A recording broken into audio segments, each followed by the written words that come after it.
Une bonne nouvelle, cela s'annonce, cela s'entend, cela illumine une part ou la totalité de la vie.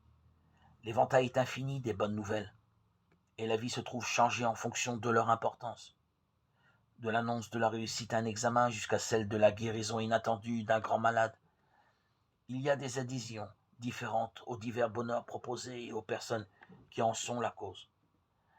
La bonne nouvelle du don de Dieu est si capitale qu'elle pénètre notre être totalement, en toutes ses dimensions, et elle clame une adhésion totale.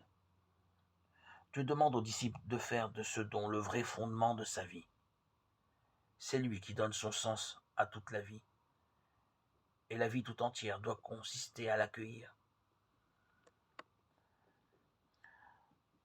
Cette réponse du disciple ne saurait se laisser enfermer dans le cadre d'un code juridique ou d'une morale qui ne concerne qu'une partie de l'homme, aussi profonde et importante soit-elle.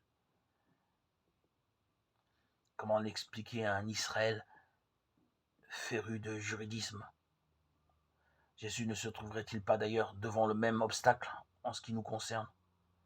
Jésus est acculé à parler de la loi, mais il le fait en montrant que cette loi doit se dépasser elle-même.